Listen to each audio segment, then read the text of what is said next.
तो आज हम पढ़ने जा रहे हैं एरियाज रिलेटेड टू सर्कल्स। लेकिन एरियाज रिलेटेड टू सर्कल्स पढ़ने से पहले हमारे को पता होना चाहिए कि पाई क्या होता है, 2 पाई आर क्या होता है, पाई आर स्क्वायर क्या होता है। तभी हम लोग सीखेंगे कि areas related to circle chapter के अंदर क्या क्या कॉन्सेप्ट्स हैं। तो सबसे पहले हम लोग देखते हैं कि पाई क्या होता है।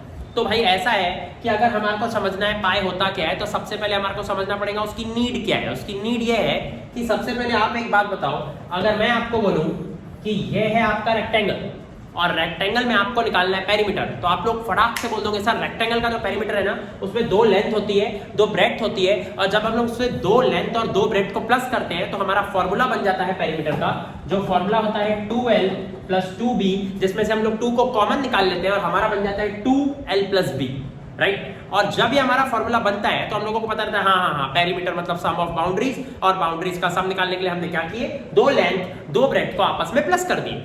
बिल्कुल वैसे ही जब हम लोग पढ़ते हैं स्क्वायर, तो स्क्वायर में भी हमारे को पता है कि पेरीमीटर का फॉर्मूला क्या होता है। स्क्वायर में हमारे को पढ़ाया गया है पेरीमीटर का फॉर्मूला 4 × साइड। सर वो कैसे बना? कॉमन सेंस, क्योंकि स्क्वायर की चारों साइड सेम होती है। अगर एक साइड x है और आपको अगर पूरा पेरीमीटर निकालना है तो आपको x + x + x + x यानी कि 4x करना पड़ेगा, मतलब 4 × x। और अगर एक साइड की वैल्यू अगर साइड ही है, हम लोग अगर साइड को x नहीं बोल के साइड बोल रहे हैं, तो side plus side plus side plus side, इसका मतलब 4 × साइड, जस्ट लाइक x। तो बिल्कुल वैसे ही हमारे को पेरीमीटर निकालना है अब सर्कल का। अब ये हो गया थोड़ा सा हार्ड। ये हार्ड क्यों हो गया? क्योंकि ये इसको आप स्केल से नहीं नाप सकते ना, इसमें कोई लेंथ और ब्रेड्थ नहीं है, इसमें तो ऐसा गोल है, कर्व्ड है, और ये इसका पेरीमीटर नहीं होता है, इसका सर्कमफेरेंस होता है। क्यों? पेरीमीटर और सर्कमफेरेंस में कोई फर्क नहीं है, दोनों का मतलब बाउंड्री का सम ही है। लेकिन जो सर्कमफेरेंस है उसका मतलब ये होता है कि जब एक कर्व्ड फिगर हो और वो कर्व्ड क्लोज्ड फिगर हो, और अगर हमारे को उसका पेरीमीटर निकालना है तो हम लोगों को उसके लिए पेरीमीटर वर्ड यूज नहीं करना है, हमारे को उसके लिए वर्ड यूज करना है सर्कमफेरेंस, क्योंकि वो क्या है, कर्व्ड फिगर है। तो बस नाम चेंज हो जाता है, कॉन्सेप्ट सेम ही रहता है। कॉन्सेप्ट क्या रहता है? सम ऑफ बाउंड्रीज। तो अब हम लोगों को इसका निकालना है पेरीमीटर। अब हम कैसे निकालेंगे इसका पेरीमीटर? तो हम क्या करते हैं, इसी सर्कल की एक डायमीटर लेते हैं। समझो ये जो सर्कल है उसकी रेडियस है समझो 6 सेंटीमीटर। इस सर्कल की रेडियस कितनी है? 6 सेंटीमीटर। तो डायमीटर कितनी हो गई? 12 सेंटीमीटर। तो अब हमारे पास डायमीटर है 12 सेंटीमीटर। अब एक कॉमन सेंस सबसे पहले कि अगर मैं इस सर्कल का जो भी डायमीटर है अगर उसको बड़ा करता जाऊं तो सर्कल भी बड़ा होता जाएगा। अगर मैं सर्कल को बड़ा बनाऊंगा तो उसकी रेडियस भी बड़ी होगी और उसका सर्कमफेरेंस यानी कि उसका पेरीमीटर भी बड़ा होगा। कॉमन सेंस, क्योंकि जितनी बड़ी रेडियस उतना ही बड़ा सर्कल और उतना ही बड़ा उसका सर्कमफेरेंस। आप सर्कमफेरेंस को ऐसे भी समझ सकते हो कि सर्कमफेरेंस मतलब होता है कि जैसे ये सर्कल है ना, आप समझो ये एक धागे का बना हुआ है, एक धागे का, और इस धागे को मैं ऊपर से खोल रहा हूं, तोड़ दिया मैंने। एक धागे का सर्कल था, उसको मैंने ऊपर से खोल दिया, और जैसे ही मैंने उसको खोला वो स्ट्रेट लाइन बन गया, और जैसे ही वो स्ट्रेट लाइन बन गया तो वो स्ट्रेट लाइन कितने सेंटीमीटर की है, वही होता है सर्कमफेरेंस। इसका मतलब यही, इसका पेरीमीटर जो है उसको मैं सीधा करके स्ट्रेट लाइन में ला रहा हूं कि कितने सेंटीमीटर का है। अब बच्चों को एक क्वेश्चन ये भी रहता है, सर इसकी यूनिट सेंटीमीटर रहेंगी कि सेंटीमीटर स्क्वायर रहेंगी? ऑब्वियसली इसकी यूनिट सेंटीमीटर रहेगी, सेंटीमीटर स्क्वायर नहीं, क्योंकि ये कोई एरिया नहीं है, ये सिर्फ एक मेजरमेंट है। अगर अभी मैं आपको बोलूंगा कि किसी भी चीज को मेजर करो कितने की है, यानी कि उसकी लेंथ कितनी है, तो आप लोग उसको कैसे मेजर करोगे? ऑब्वियसली सिंपली सेंटीमीटर में मेजर करोगे। तो ये सिंपली एक 1 डायमेंशनल चीज है, सर्कमफेरेंस, पेरीमीटर, ठीक है। अब हमारे को पता लगाना है कि इसका सर्कमफेरेंस कितना है, तो हम लोग पता है क्या करेंगे, इसी का डायमीटर उठाएंगे और उसको इसी की बाउंड्री पे रखते जाएंगे। ऐसा हम क्यों कर रहे हैं इसको हम थोड़ा देर से और अच्छे से समझेंगे। सबसे पहले तो ये जो हमारा पॉइंट है, यहां से मैंने मेजरमेंट स्टार्ट किया। क्या किया मैंने? जितना भी ये सर्कल का डायमीटर था ना, उस डायमीटर का मैंने एक धागा लिया और उस धागे को कैसे तो भी टेढ़ा करके ऐसे रख दिया। इवन आप YouTube पे वीडियोस देख सकते हो, ऐसे वीडियोस आपको मिलेंगे जिन्होंने एक्चुअली ऐसा किया हुआ है। अभी मेरे पास इक्विपमेंट्स अवेलेबल नहीं है, नहीं तो मैं आपको ऐसा करके भी दिखा सकता हूं। आप इवन ये वीडियो को देखते देखते खुद भी कर सकते हो। क्या कर सकते हो? एक सर्कल लेना, आप बिल्कुल इजीली ड्रॉ कर सकते हो। एक पेपर ले लो, अब भी ड्रॉ कर लो। क्या चैप्टर में इंटरेस्ट आना चाहिए, समझ में आना चाहिए। क्या करना? सबसे पहले एक सर्कल उठाने का, यानी कि एक पेपर लेने का, उसमें से एक सर्कल काटने का, और सर्कल कैसा भी मत काटना, उसकी रेडियस कितनी लेना, 6 सेंटीमीटर, मतलब डायमीटर कितनी, 12 सेंटीमीटर। जरूरी नहीं है आप 6 और 12 ही लो, आप जो भी डायमीटर लोगे उतने ही धागे का फिर आपके पास एक साइज कटा हुआ होना चाहिए। लेट्स से अभी मैंने 6 सेंटीमीटर की रेडियस वाला एक सर्कल लिया, और जो मेरी 6 सेंटीमीटर की रेडियस वाला जो सर्कल है उसको मैंने क्या किया है, ये ड्रॉ करके रखा हुआ है, और मैंने डायमीटर 12 सेंटीमीटर का एक धागा लिया और उस धागे को मैंने यहां पर रखा है, और यहां से मैंने उसको ऐसे गोल करके यहां करना है। तो ऑब्वियसली वो उसके ऊपर ऐसे एक्यूरेट तो नहीं बैठेगा। अभी आपको मेरा भी दिख रहा होगा ऐसे वो ओवरराइट हो गया थोड़ा सा, बिल्कुल आपका धागा भी एक्चुअल में ऐसे करने जाओगे ना तो वैसे थोड़ा सा कभी इधर से ज्यादा निकल जाएगा, कभी इधर से ज्यादा निकल जाएगा, और आप रखोगे तो जैसे ही रखोगे ना तो यहां से लेकर यहां तक पहुंचेगा, यहां से यहां तक पहुंचेगा। मतलब इट्स लाइक घड़ी में 12 बजे थे और अभी 4 बज चुके हैं, 12 से लेकर 4 बजे तक का समय, यानी कि यहां से निकला है, यहां पे जाके लगभग यहां पर एंड होगा। उसके बाद आपको क्या करना है, उसको मार्क करना है कि यहां से स्टार्ट हुआ, यहां पे एंड हुआ। उसके बाद आपको ये धागे को उठा लेना है। उसके बाद आपके यही धागे को, देखो मेरी बात ध्यान से सुनो, आपने जो धागा रखे हो कितने सेंटीमीटर का था, वो 12 सेंटीमीटर का था। इसका मतलब यहां से यहां तक की लेंथ हमने मेजर कर भी लिए 12। अब बात करते हैं यहां से यहां तक कितनी होगी, तो वो लगभग यहां तक पहुंचेगा। आप एक बार करके देखना ऐसा, ठीक है। अब ये हो गया आपका और 12। अब ये जो तीसरा है ये कहां तक पहुंचेगा, ये पहुंचेगा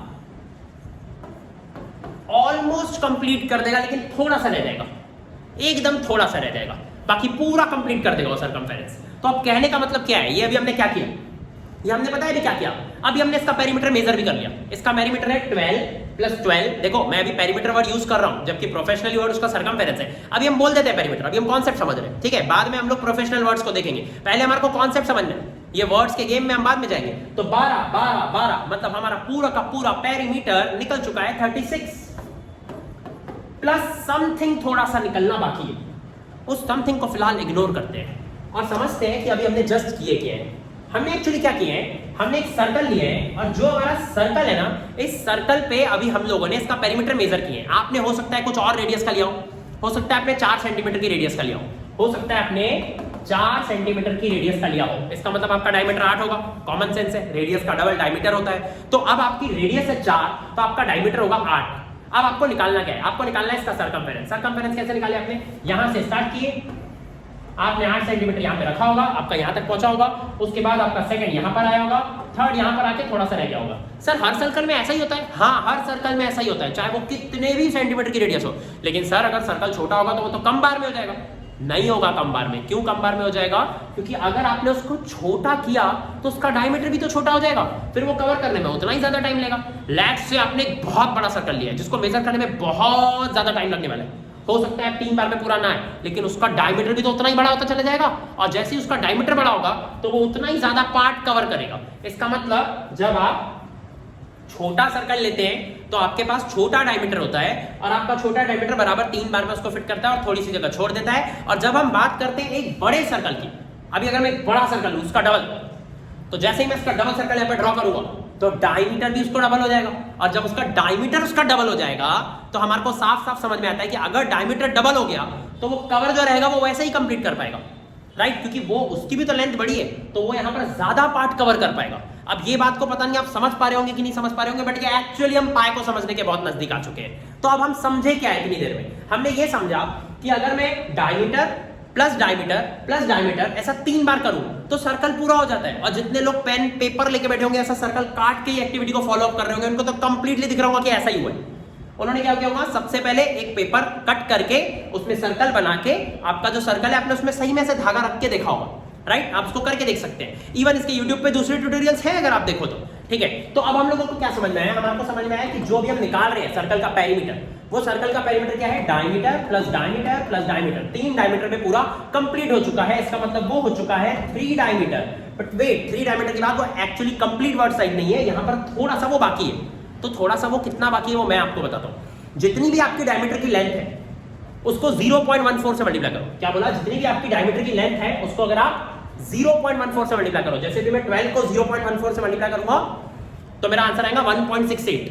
तो मेरा जो आंसर आएगा 1.68, सही में यहाँ पे 1.68 सेंटीमीटर की ही जगह रहेगी, ये कंफर्म बात है, ठीक है। इसका मतलब जो भी आपका डायमीटर अभी तक काउंट हुआ है, 3 डायमीटर काउंट हुए, उसके बाद आपका थोड़ा सा और काउंटिंग बाकी है। क्या बाकी है, 0.14 डायमीटर। इसका मतलब आपका टोटल पेरीमीटर हो गया 3.14 डायमीटर। अब ये आ गया आपका पेरीमीटर, लेकिन इसको पेरीमीटर नहीं, इसको क्या बोलेंगे हम, सर्कमफेरेंस बोलेंगे।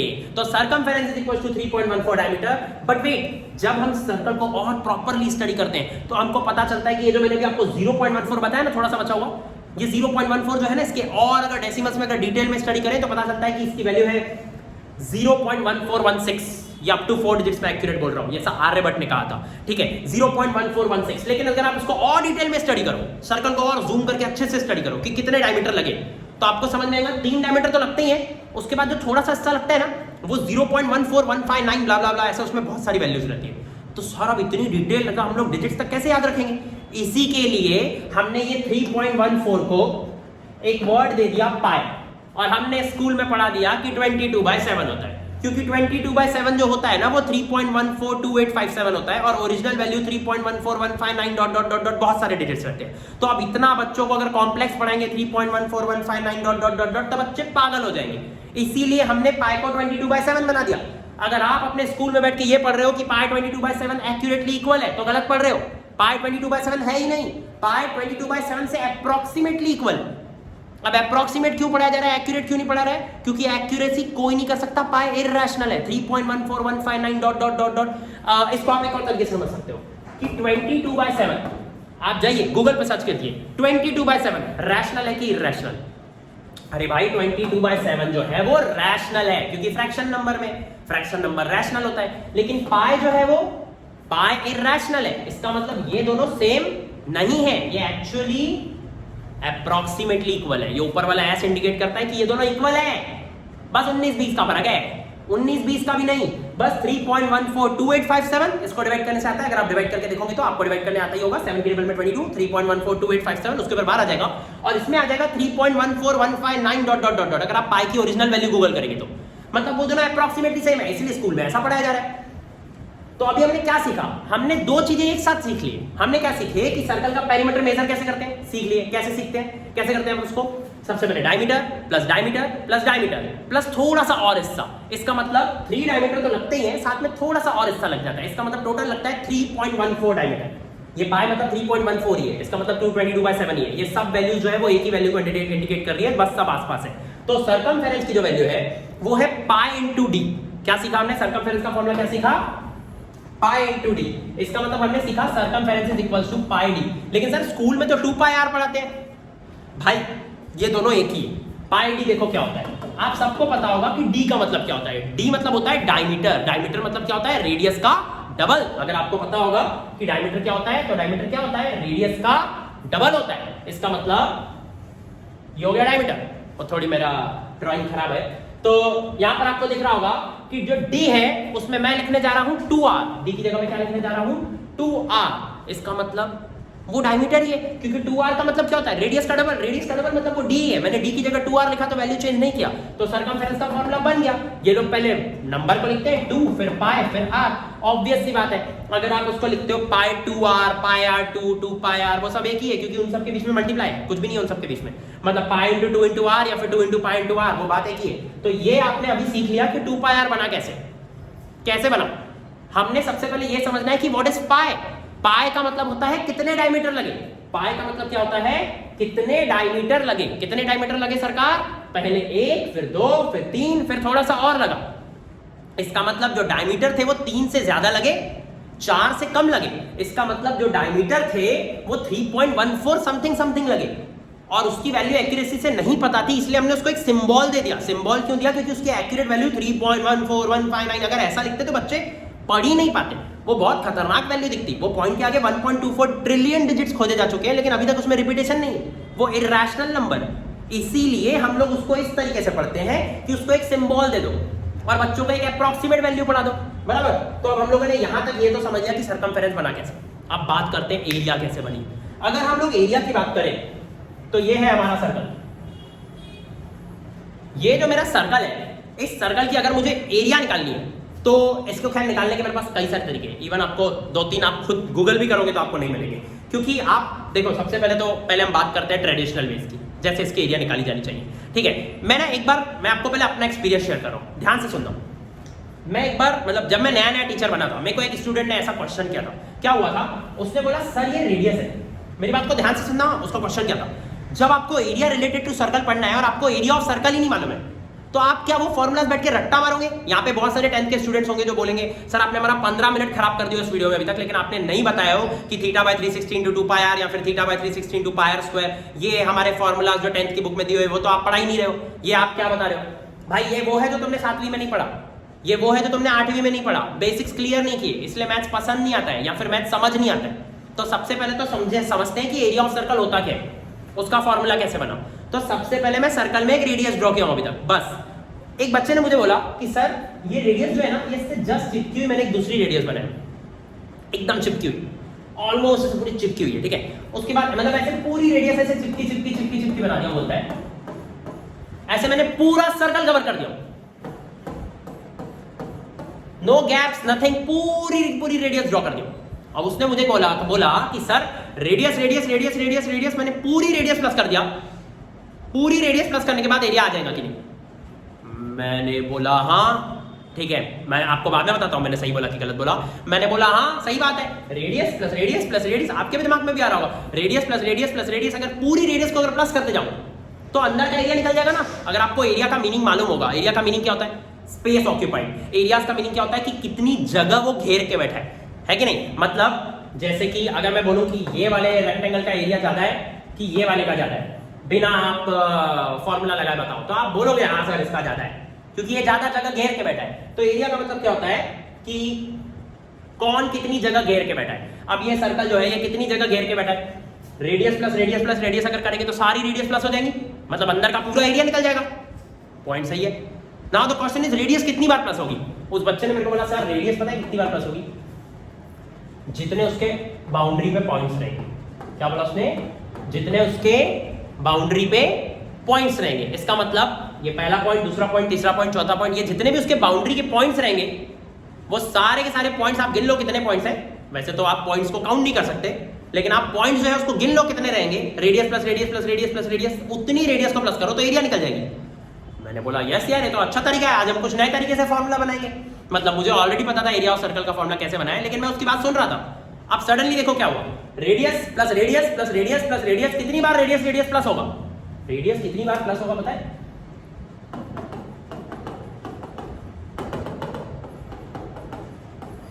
2 पाई r टाइम्स प्लस होगा, क्योंकि 2 पाई r ही तो है वहां पर बाउंड्री में, क्या है 2 पाई r ही तो है। तो रेडियस कितनी बार प्लस होगा, 2 पाई r 2 पाई r 2 पाई r 2 पाई, मतलब 2 पाई r 2 पाई नहीं, ये जो भी पॉइंट्स प्लस होंगे वो सारे के सारे पॉइंट्स को अगर आप अच्छे से देखो तो सब मिलकर 2 पाई r ही तो बनाते हैं बाउंड्री, जो आपने अभी अभी सीखा। जितनी बड़ी बाउंड्री रहेंगी उतनी ज्यादा रेडियस आएंगी, तो रेडियस रेडियस 2 पाई r टाइम्स प्लस होगा। तो रेडियस रेडियस जब हम 2 पाई r टाइम्स प्लस करेंगे तो बिल्कुल वैसा ही सीन आ रहा है जो अभी मैं आपको बताने जा रहा हूं। अगर मैं आपको बोलूं 2 + 2 + 2 अगर आपको 10 बार प्लस करना है, 2 + 2 + 2 + 2 आपको 10 बार प्लस करना है, तो आप क्या करोगे, आप प्लस नहीं करोगे, आप बोलोगे सर 20। अगर अभी मैं आपको बोलूं 4 + 4 + 4 + 4 ऐसा आपको 6 बार प्लस करना है, कोई नहीं करेगा 4 + 4 6 बार प्लस, सब बोलेंगे सर 24, 4 6 किया। बिल्कुल वैसे ही r + r + r + r + r आपको कितनी बार करना है, 2 पाई r टाइम्स करना है। तो आप क्या बोलोगे, r को 2 पाई r से मल्टीप्लाई कर दो और अब हमारा आंसर आ गया 2 पाई r स्क्वायर। बट मैं बोला वेट, पाई r स्क्वायर होता है एरिया, तो ये तो 2 पाई r स्क्वायर आ गया, इसमें कुछ मिस्टेक है। मेरे को समझ ही नहीं रहा मिस्टेक क्या है, और थोड़ा एकदम बेसिक कॉमन सेंस से सोचा तो मिस्टेक समझ में आई। अगर आप लोगों को भी मिस्टेक सोचनी है इसमें, तो पहले जो मैंने अभी बताया उसको ध्यान से एक बार फिर से भी सोच सकते हो, या फिर आपको समझ गया तो पॉज करके एक बार सोच सकते हो। तो टेक योर टाइम कि क्यों इसमें क्या गलती हुई है। फिर समझ में आया कि इसमें गलती क्या हुई है। इसमें गलती ये हुई है कि ये है हमारा सर्कल, ध्यान से सुनना, मेरे सर्कल काफी अच्छे हैं, एक काम कर दो ओरिजिनल वाले सर्कल में चल जाता हूं। हाँ, तो ये है हमारा सर्कल,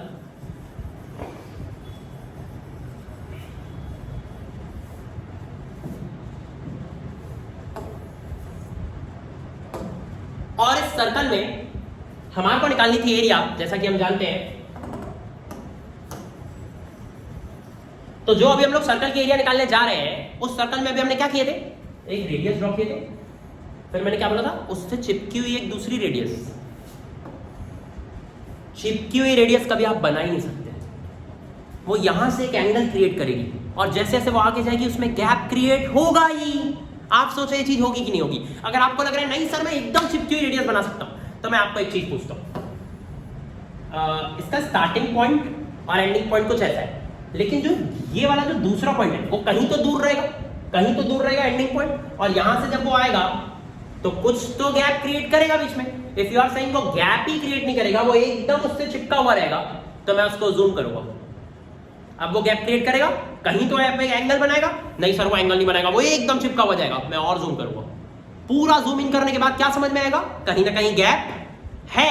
इसका मतलब पूरा एरिया कवर ही नहीं हो रहा है, इसका मतलब वो एक्चुअल में रेडियस प्लस रेडियस जो रहेगा ना, वो रेडियस प्लस रेडियस जब आप कर रहे हो तो बीच का एरिया थोड़ा सा मिस भी हो रहा है, वो कैलकुलेशन में ही एरर है। अब उसमें क्या एरर है उसको समझते हैं। एरर ये है कि वो actually radius plus radius will give you the perimeter, जो अंदर का जो भी जो बन रहा है वो उसका पेरीमीटर। आपको एक्चुअल में पता है क्या कर रहे हैं, आपको देखना पड़ेगा कि वहां पर अगर गैप है तो एक्चुअली 2πr टाइम्स है भी नहीं, क्योंकि बीच में कोई एक पॉइंट मिस भी होगा, because between two points there is always a third point line, between two any different points there is always a third point line. ये हमारे को यूक्लिड ज्योमेट्री में भी समझाया गया है 9th क्लास में। अब ये थोड़ा सा डीप हो रहा हो सकता है। नाउ द क्वेश्चन इज कि ये हमारा रेडियस है, ये हमारा सेकंड रेडियस है, तो ये बना क्या है, ये एक्चुअली बना है एक ट्रायंगल। और सच बताऊं तो ये ट्रायंगल भी एक्यूरेट नहीं है, उसका जो बेस है वो सीधा नहीं है, उसका जो बेस है वो कर्व्ड है, but it can be treated as a straight line, क्योंकि वो बहुत ही माइन्यूट लेवल पे है, तो वो इतना सा कर्व्ड है कि वो नजर भी नहीं आ रहा है, तो नेग्लिजिबल है। तो अब मैं यहाँ पर ये बोल सकता हूँ कि वो एक ट्रायंगल है। क्या बोल सकता हूँ, वो एक ट्रायंगल है, और मैं उस ट्रायंगल की एरिया निकालूंगा, और ऐसे कितने ट्रायंगल्स में बनाऊंगा अंदर ही अंदर,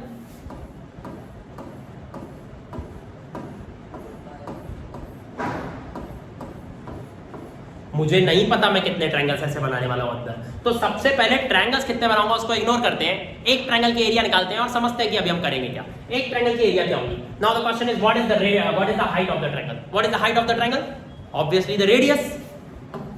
पता नहीं ये बात आप समझ पा रहे हो कि नहीं समझ पा रहे हो। जो मैंने अभी इतने सारे ट्रायंगल बना दिया हूं सर्कल के अंदर, आप में इसमें से कोई भी एक ट्रायंगल को अपने दिमाग में, या फिर ये वाला जो आपको डी वाला ट्रायंगल दिख रहा है आपको, हमें को पता है आपको ट्रायंगल नहीं दिख रहा है, वो एक्चुअली एक सेक्टर है, बट वो इतने माइन्यूट लेवल पे कि आप उसको ट्रायंगल ट्रीट करो, ठीक है। वैसे इसके लिए भी मेरे पास कुछ बताने के लिए है, बट वो और डीप हो जाएगा, फिलहाल हम उसमें नहीं जा रहे। तो ये अभी एक ट्रायंगल है, ये ट्रायंगल में अगर आपको मैं पूछूं हाइट क्या है, तो आप क्या बोलोगे, रेडियस ही बोलोगे, हाइट उसकी रेडियस है, राइट। तो आप क्या होगा, उसकी हाइट है radius. Now the question is उसका बेस क्या है, उसका बेस हमको नहीं पता, हमारे को उसका बेस नहीं पता, बट वेट, हम उसके बेस को अगर फिलहाल अभी हम ले लें बस b, तो what will be the area? The area will be half into base into height, और मैंने height की जगह r के लिखा हूं क्योंकि जो height है वही तो रेडियस है। इसका मतलब उसकी एरिया कितनी आ गई, उसकी एरिया आ चुकी है rb/2। अभी मैंने लिखा था half into b into r, b into r को मैंने rb लिख दिया और अपॉन में 2 लिख दिया, rb/2। या rb/2 क्या है, rb/2 है एरिया, किसकी एरिया, उस ट्रायंगल की। लेकिन सर हमको तो सर्कल की निकालनी थी, वेट अब निकलेगी सर्कल की एरिया।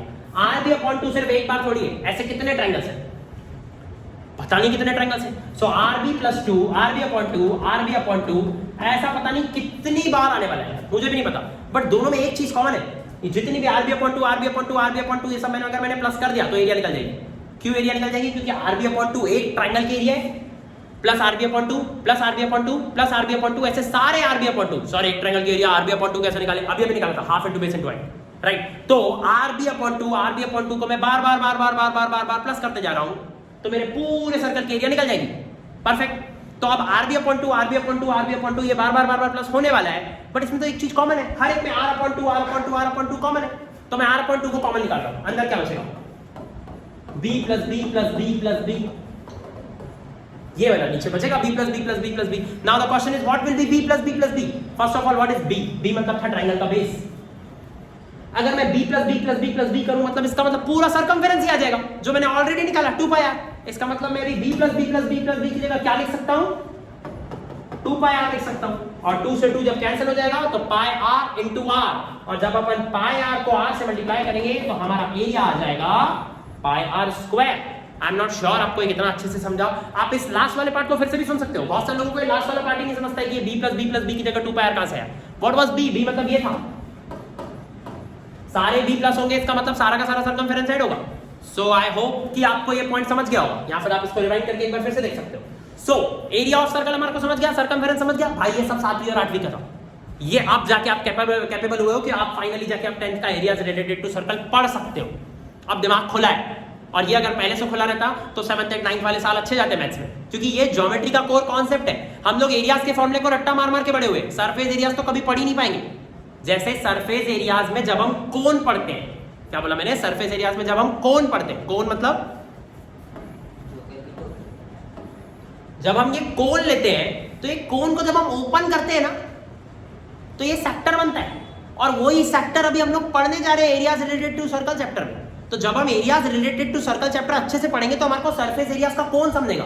आप सोचो, जोकर की टोपी वाला कोन इमेजिन करो अपने दिमाग में, जो आप बर्थडे में पहनते हो या किसी को पहना लेते हो। ये जो आप कोन है, अगर आप उसको एक साइड से ऐसे खोल दो तो क्या बनेगा,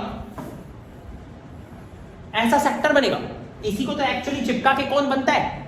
तो यही सेक्टर तो अभी हम लोग इस चैप्टर में पढ़ने वाले हैं 10th क्लास के areas related to circle chapter जो है। इसको आपको अगर पूरा अच्छे से समझना है तो पहले आपको वो सरकमफेरेंस और एरिया समझना पड़ता है जो अभी आपने सीखा। उसके बाद सरफेस एरियाज अगर आपको अच्छे से समझना है तो आपको पहले सेक्टर समझना पड़ता है, क्योंकि कोन जो उसके अंदर एक शेप आता है वो एक शेप कभी समझ में ही नहीं आता है, बस फॉर्मूला रट्टा मारते रहो। लेकिन अगर आपने उसको समझ के पढ़ा तो इंटरेस्ट भी आता है, मार्क्स भी अच्छे आते हैं, सब तरफ से पॉजिटिव जाता है। तो अभी हम लोगों को क्या करना है, सबसे पहले सेक्टर पढ़ना है। What is sector? भाई सेक्टर कुछ नहीं, अभी जो मैं सर्कल पढ़ा था ना, ये जो सर्कल है ना, ये एक्चुअली अगर मैं इसको बड़े स्केल पे देखूं, जैसे अभी मैंने आपको ये ट्रायंगल बना के दिखाया छोटा वाला, बट वो एक्चुअल में ट्रायंगल नहीं था, वो सेक्टर था। अभी वो इतने माइन्यूट लेवल पे था कि मैंने उसको ट्रायंगल बोला। लेकिन जब अगर मैं उसको बड़े लेवल पे बोलूं, थोड़ा सा भी अगर मैं उसको एक्सपांड करूं, तो वो क्या बन जाएगा, जैसे लेट से ये अभी आपका एक सर्कल है और ये आपकी रेडियस है और ये आपकी सेकंड रेडियस है। तो ये जो अभी बना है ये क्या है, ये एक सेक्टर है। इसका मतलब जैसे अगर समझो ये आपका सर्कल है और अगर मैं बोलूं ये आपके दो रेडियस है, ये सेंटर है और ये सेंटर से होना चाहिए, ध्यान रखना, अगर सेंटर से नहीं है तो सेक्टर नहीं है। तो what is a sector? Sector is a two dimensional figure which is made up of two things. First, दो रेडियस है उसके अंदर। Second, arc. क्या है उसके अंदर? दो रेडियस और एक आर्क। मतलब a sector is a two dimensional figure, a two dimensional closed figure which includes two radius and one length of arc. And what is length of arc? ये length of arc है, ये actually पूरे circumference का थोड़ा सा हिस्सा है। क्या बोला मैंने? पूरे सरकमफेरेंस का थोड़ा सा हिस्सा है, इसको कहते हैं सेक्टर। ये सेक्टर आप ऐसे समझो, आप पिज्जा खाते हो, पिज्जा, वो पिज्जा में जो स्लाइस होती है वो सेक्टर ही तो होती है। जब आप पिज्जा के 4 टुकड़े करते हो, जब आप पिज्जा के 4 टुकड़े करते हो तो ये जो आपका पिज्जा रहता है उसका ये चारों पार्ट सेक्टर ही तो है। इसी को तो सेक्टर कहते हैं। सेक्टर का मतलब क्या होता है? सेक्टर का मतलब होता है एक आर्क और दो रेडियस।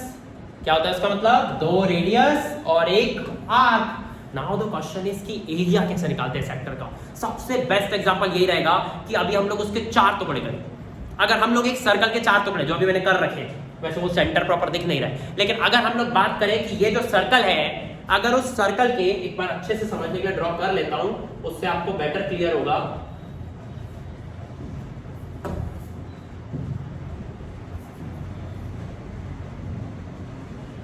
ठीक है, लाइन्स कैसी रहे।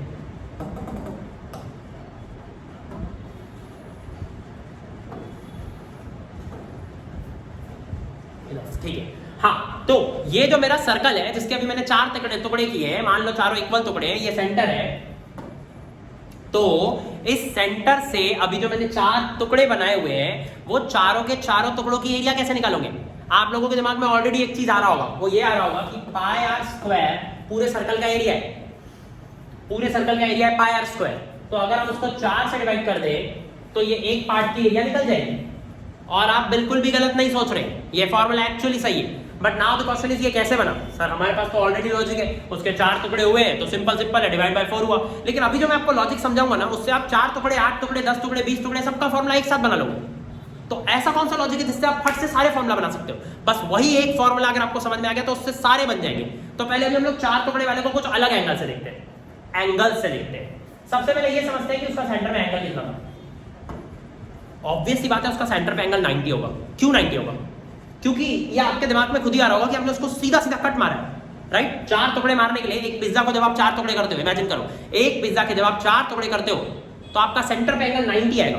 कभी पिज्जा खाने से पहले मेजर कर लेना, ठीक है? पिज्जा उतनी देर में ठंडा हो जाएगा। तो ये आपका 90, ये 90, ये 90, ये 90, चारों 90 रहेंगे। तो ये टोटल कितने एंगल्स है? टोटल 4 एंगल्स है। 90 के 4 एंगल्स आप सबको पता होगा कि कंप्लीट एंगल इज 360 और हमने उसके 4 इक्वल पार्ट्स किए तो वो 90 90 90 90 है। तो एक्चुअली अब इसको एक अलग नजर से देखो। इसका फॉर्मूला है पाई आर स्क्वायर को मल्टीप्लाई करना है हमारे को। ये एरिया निकालने का फॉर्मूला बता रहा हूं मैं आपको। किसका एरिया निकालने का? ये एक पार्ट का एरिया निकालने का मैं आपको फॉर्मूला बता रहा हूं। एरिया का फॉर्मूला है पाई आर स्क्वायर इंटू 90/360। सर ये क्या लिख दिया आपने? ये पता है मैंने क्या लिखा हूं? 90/360 का मतलब क्या है? 90/360 का मतलब ये है कि पूरा एंगल था 360। 90/360 का मतलब ये है कि पूरा एंगल था 360 और आपको वो 360 में से कितना खाने मिल रहा है? मतलब 4 लोग खा रहे हो उस पिज्जा को, आपको उसमें से कितने का एरिया निकालना है? सिर्फ 90 वाले पार्ट का। इसका मतलब वो हो गया 90/360। 90/360 इंटू पाई आर स्क्वायर मतलब ये है कि 360 में से आपको सिर्फ 90 मिल रहा है। आपके 360 में से सिर्फ 90 मार्क्स आए हैं, आपको 360 में से सिर्फ 90 वाले का ही एरिया निकालना है। तो 360 जो है वो डिनोमिनेटर में होल, डिनोमिनेटर हमेशा होल को रिप्रेजेंट करता है और 90 रिप्रेजेंट करता है उसमें से फेवरेबल कितना है, हमारे को उसमें से कितना निकालना है। It's like favourable upon total. Maths के सभी टॉपिक्स कनेक्टेड है। अगर आप देखो तो ये थोड़ा प्रोबेबिलिटी से कनेक्टेड फील होता है हमारे को। इवन प्रोबेबिलिटी में भी ऐसा क्वेश्चन आता है कि क्या प्रोबेबिलिटी है कि ये वाले पार्ट में ही हम लोग एक पॉइंट चूज करेंगे एक सर्कल में इस क्वाड्रेंट के अंदर, तो फिर वो 1/4 आता है 90/360। तो बिल्कुल उसी तरीके से अभी हमने इसको भी समझा 90/360 into pi are square. Sir लेकिन आपने ऐसा क्यों बताया? ये दोनों तो अलग अलग है। पहली बात तो ये दोनों अलग अलग बिल्कुल भी नहीं है। 90 और 360 को काटेंगे तो 1/4 ही आएगा और पाई आर स्क्वायर अपॉन 4 ये सेम ही हो जाएगा। But now the question is sir अगर वो दोनों एक ही है तो ये इतना मगजमारी क्यों किया आपने? अब मैं आपको बता रहा हूं मगजमारी क्यों किया, उसी में ही करते हैं। क्यों? कौन बोल रहा है कि सेंटर एंगल 90 रखो? सेंटर एंगल को चेंज करते हैं। अब मैं आपके सामने बनाने जा रहा हूं एक ऐसा क्या बोलेंगे, एक ऐसा पॉइंट लेने जा रहा हूं जो अगर समझो यहां से सेंट्रल एंगल है 60 डिग्री। अब आपको इसका एरिया निकालना है, ये सेंटर है, इसका एरिया निकालने के लिए क्या करोगे? तो आपका वो अपॉन 4 वाला सिस्टम चला गया। अब आपको पता है क्या सोचना पड़ेगा? अब आपको सोचना पड़ेगा भाई सेंटर का एंगल दिया हुआ है। सबसे पहले तो कॉमन सेंस, जितना सेंटर का एंगल ज्यादा है उतना एरिया भी ज्यादा होगा। जब 90 का एंगल था तो आपको ज्यादा खाने मिल रहा था पिज्जा, अब आपको सिर्फ इतना ही खाने मिल रहा है। इसका मतलब पक्का ज्यादा लोग लूट मरे वहां पे, ज्यादा लोग वहां पे खाने के लिए बैठे हैं। तो नाउ द क्वेश्चन इज आपको कितना मिलेगा? देखो यार, सबसे पहली बात पूरा इतना है पाई आर स्क्वायर। अब क्वेश्चन इतना है उसमें से आपको कितना मिलेगा? अब कॉमन सेंस है, आपको 60 डिग्री मिल रहा है, किसी और को 60 मिल रहा होगा, किसी और को 60 मिल रहा होगा। ऐसे 60 के कितने बनेंगे आप खुद ही सोचो। टोटल एंगल 360 होता है। तो आपके दिमाग में आ रहा होगा सर 60 के 6 बनेंगे। आपके दिमाग में आ रहा होगा 60 के 6 बनेंगे, और अगर 60 के 6 बनेंगे तो पूरा सर्कल कंप्लीट हो जाएगा। तो आपके दिमाग ने क्या सोचा? यही तो सोचा जो अभी मैं बोल रहा हूं कि 360 में से आपको 60 मिला। अब आप कैंसिल करोगे तो आपका आंसर आ जाएगा 1/6। मतलब आपको पता चल गया कि 6 लोग खा रहे हैं। तो आपका जो टोटल एरिया है वो 6 से डिवाइड होगा। 6 से डिवाइड क्यों होगा? 61 जा और ये 66 जा, तो आपका आंसर आया पाई आर स्क्वायर अपॉन 6। ये आ गया आपका area of sector in this particular case, 60 degree के केस में पाई आर स्क्वायर अपॉन 6। सर लेकिन अभी भी आपने 90 और 60 समझाया, हर एंगल के लिए कहां समझाया? समझा दिया भाई, मैंने आपको ऑलरेडी बताया। 90 वाले केस का मैंने एक्चुअली मिटा दिया। 90 वाले केस में मैंने क्या किया था, अगर आपने ध्यान से सुना होगा, जो मेरा सर्कल था उसमें मेरा जो भी सेंटर एंगल था मैंने क्या किया था 90/360 इंटू पाई आर स्क्वायर। बहुत ही बढ़िया हैंडराइटिंग में लिखा हूं मैंने 90/360 into pi are square was my area. किस केस में? 90 डिग्री वाले केस में। जब मेरा एंगल 90 से पलट के 60 हो गया तो मैंने क्या लिखा 60/360 इंटू पाई आर स्क्वायर, जो भी मैंने जस्ट थोड़ी देर पहले लिखा 60/360 इंटू पाई आर स्क्वायर।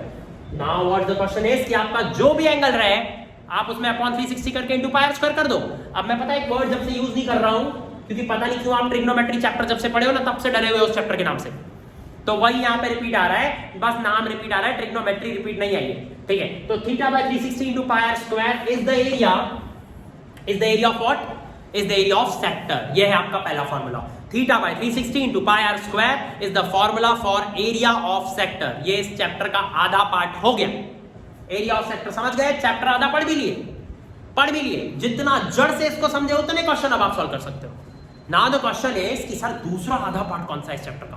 पहले ना हम लोग ये वाले आधे पार्ट पे बेस्ड 2-3 क्वेश्चन करते हैं, ठीक है, ताकि हम लोगों को कॉन्फिडेंस आए। अब एक काम करते हैं, अब एक आपको क्वेश्चन करना है। मैं आपको दे रहा हूं एक सर्कल जिसकी रेडियस है 7 सेंटीमीटर, थाला फॉर अ रीजन, और अब आपको इसमें निकालना है एरिया ऑफ सेक्टर। लेकिन सर सेक्टर का एंगल तो बताओ, क्योंकि अगर आप एंगल बताओगे तभी तो हम बताएंगे कि जितना ज्यादा एंगल उतनी ज्यादा एरिया। तो सर हम कैसे निकालेंगे? तो देखो भाई, अभी जो आपका सर्कल है उसका सेंट्रल एंगल मैं आपको गिवन दे रहा हूं 45, 60 से भी कम कर दिया मैंने, मतलब बहुत लोग खा रहे हैं अभी पिज्जा, है कि नहीं? तो रेडियस 7 सेंटीमीटर है, सेंट्रल एंगल 45 है। I want you to calculate the area of sector. Sector what sector? ये इसी को कहते हैं सेक्टर। ठीक है, area made up of 2 radius and 1 arc. तो अगर आप इसको निकालोगे तो आपकी एरिया निकल जाएगी, उसकी एरिया आपकी निकलेगी जैसा कि मैंने भी आपको फॉर्मूला बताया था, theta by 360 into pi are square. बस आपको सॉल्व करना है।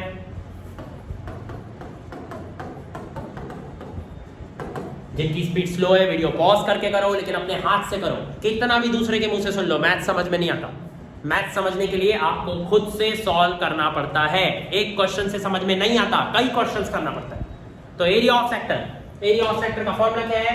Theta by 360 into pi are square. और अब आपका जो थीटा है वो है 45, मतलब 45 अपॉन 360 इंटू पाई की जगह मैं लिख रहा हूँ 22/7 इंटू आर स्क्वायर की जगह मैं लिख रहा हूँ 7 इंटू 7। और एक बात ध्यान रखना, ये जो गांधी जी फैंस होते हैं पहले मल्टीप्लाई करेंगे, फिर नीचे मल्टीप्लाई करेंगे, फिर काटापीटी करेंगे, उनको आजादी देर से मिलती है। और जो लोग भगत सिंह फैंस होते हैं वो पहले ही काटापीटी कर देते हैं, उनका आंसर थोड़ा सा जल्दी आ जाता है। तो ना पहले देखा करो क्या क्या कैंसिल हो रहा है, उसके बाद ये सब काम धंधे किया करो कि मल्टीप्लाई करेंगे, ऊपर भी मल्टीप्लाई करेंगे, नीचे भी, और उसके बाद बैठ के काटापीटी करेंगे। आजादी देर से मिलेगी भाई, आपको पहले काम कर लेना चाहिए। 7 से 7 को कैंसिल कर दो। अब देखो अपन और कुछ कैंसिल कर सकते हैं क्या? अगर आपने देखा होगा कोई होंगे यहाँ पे जिन्होंने 45 और 360 दोनों को 5 के टेबल से काटा होगा, वो सही है, उनका आंसर आएगा 9/72। लेकिन 9/72 फिर और कटेगा, 9 1 और 9 8 जा। लेकिन बेस्ट तरीका क्या है? बेस्ट तरीका ये है 45 के टेबल से काट दो, 45 1 जा और 45 8 जा। जिनको लग रहा है सर 45 का टेबल आपको आता है, हमको नहीं आता है, भाई मुझे भी नहीं आता है, मैंने थोड़ा सा सिंधी दिमाग लगाया। वो 90/360 था ना, आपने अभी थोड़ी देर पहले 90/360 किया था, कुछ याद आ रहा है? तो उसमें आपने क्या लिखा था 90/360 में 1/4। तो अभी क्या था क्वेश्चन 45/360। तो सबको पता है कि जो 45 है वो 90 का आधा है। इसका मतलब अगर 90 के टेबल में वो 4 बार आता होगा ना, तो 45 के टेबल में वो 8 बार आता होगा। अब ये चीज अगर आपको नहीं भी समझ में आ रही होगी तो मैं आपको बस इतना बोलना चाहूंगा कि 90 डिग्री मतलब ये था, 90 डिग्री मतलब ये था सेंट्रल एंगल, और 45 डिग्री मतलब क्या था? ये था 90 का भी आधा, मतलब इतना। तो आपको समझ रहा होगा कि पहले 90 डिग्री में डबल था, 45 में आधा है, इसका मतलब पहले 4 लोग खा रहे होंगे, इसलिए वो 90 90 90 90 हो रहा होगा, 4 टुकड़े दिख रहे हैं। और यहाँ पे पक्का टोटल 45 के 8 टुकड़े होंगे। तो कॉमन सेंस 1/8 होगा। आप इस चीज को ज्योमेट्रिकली भी समझ सकते हो, अलजेब्रिकली भी समझ सकते हो। चलो अब इसको थोड़ा सा सॉल्व करेंगे। तो अब यहाँ पर क्या हो जाएगा? यहाँ पर हमारा 1/8 तो आ चुका है, इंटू पाई मतलब 22। सर वो नीचे का 7 कहाँ गया? वो कट चुका है, और एक 7 ऊपर बचा है। ऊपर का एक 7 क्यों बचा है? क्योंकि ऊपर वो आर स्क्वायर था, पाई आर स्क्वायर। तो अब 22 into 7 which will be 154, 154 upon 8, 77/4, 19.25। हाँ, बट 19.25 अल्टीमेटली आंसर सही है, 19.25 centimetre square. Okay, so this is area. हाँ, एक्चुअली पता है बेटर वे यही था कि पहले हम इसको 2 की टेबल से काट लें, लेकिन फिर भी मैंने अभी जो बोला 154/8, फिर बाद में काट के बोला 77/4, जो थोड़ा सा लेंदी कर दिया, बट ठीक है। 77/4 मैंने 19.25 एक सेकंड में कैसे बोला, सब कुछ मैं वीडियो में नहीं बता रहा, ठीक है? फिर आप ही लोग बोलोगे टॉपिक से कहाँ चले जाते हैं। हम सब सिखाएंगे आपको, धीरे धीरे सब कुछ बताऊंगा कि 19.25 एक सेकंड में कैसे बोला। तो एरिया है सेक्टर का 19.25 सेंटीमीटर स्क्वायर। ये हमने क्या निकाला है? ये हमने पूरे एरिया का एरिया, मतलब पूरे सर्कल का एरिया नहीं निकाला है, हमने सिर्फ इस सेक्टर का एरिया निकाल लिया। मतलब अब हम सीख चुके हैं कि थोड़ा सा जो एरिया है, ये थोड़ा सा जो पार्ट है एरिया का, जो छोटा छोटा पार्ट है, ये कैसे कैलकुलेट करते हैं। चलो आज मैं आपको एक होमवर्क देता हूँ। होमवर्क भी बड़ा अजीब है। देखो, पहले तो ऑब्वियसली मैंने चैप्टर का आधा पार्ट नहीं पढ़ा है, सरकमफेरेंस वाला जो अभी मैं पढ़ा, वो तो हम इसके ऊपर आने वाले हैं। बट एक बीच में मेरे को एक ऐसी आपके लिए टास्क आ रहा है, जो मैं पता नहीं, ये जब वीडियो अपलोड करूंगा तो मैं साइड में फोटो डाल दूंगा इस वीडियो के एडिट करके, या फिर फोटो नहीं डालूंगा तो कहीं ना कहीं मैं आपको ये अलग से दे दूंगा जब मैं वीडियो के साथ ये प्रोवाइड करूंगा। नाउ द पॉइंट इज कि ये क्वेश्चन मैं कहाँ से ला रहा हूँ। जब आप दुर्गा पहुंच जाते हो, ये मैंने किया हूँ कई बार, जब हम दुर्गा पहुंच जाते हैं ना, तो यार उसकी जो टाइल्स में डिजाइन है ना, उसमें सर्कल सर्कल है बहुत सारे। आप ध्यान से देखना, उसकी डिजाइन में ऐसे ही है, ऐसे सर्कल, फिर यहाँ सर्कल, ऐसे गांव भरे के सर्कल सर्कल सर्कल सर्कल रहते हैं। ऐसे यहाँ सर्कल आ जाता है, फिर यहाँ सर्कल आ जाता है, ऐसा कुछ तो भी आता है। तो जो भी उसके सर्कल सर्कल आते हैं ना गंदे गंदे, उसमें ब्लैक वाले पार्ट का एरिया निकालना बहुत हार्ड रहता है। मतलब उसका जो एक सर्कल रहता है ना, उसमें 4 ब्लैक शेडेड रीजन रहते हैं और एक ग्रे कलर का रहता है शायद। तो वो जो उसके है ना रीजन्स, उसमें से ब्लैक वाला एरिया कैलकुलेट करना बहुत हार्ड है। तो मैं ये साइड में वीडियो के डाल दूंगा कि उसमें अभी जो मैं फोटो डालूंगा यहाँ राइट साइड में, इस वीडियो के इसमें डली हुई रहेगी, और फोटो प्रोवाइड कर दूंगा अभी। तो वो जो फोटो रहेगा, अगर आप उसको देखोगे तो उसमें ब्लैक वाला रीजन निकालने के लिए आपको दिमाग लगाना पड़ेगा।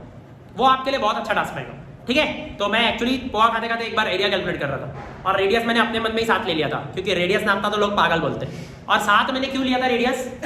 नहीं नहीं नहीं नहीं, धोनी का फैन मत बोलो। रेडियस इसलिए साथ लिया था क्योंकि जो पाई आर स्क्वायर होता है ना, उसमें पाई में 22/7 आता है, तो 7 से 7 जल्दी कट जाता है, तो मेरे को मन में कैलकुलेशन करने में इजी जाए, इसलिए जानबूझ के रेडियस साथ लिया था।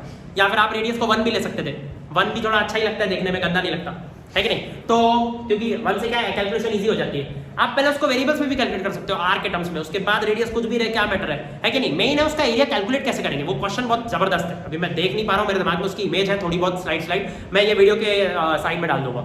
नाउ द पॉइंट इज कि सेकंड कौन सा पार्ट है जो बाकी है इस चैप्टर का, जो मैं बताने का, जिससे पूरा ही चैप्टर कंप्लीट हो जाएगा।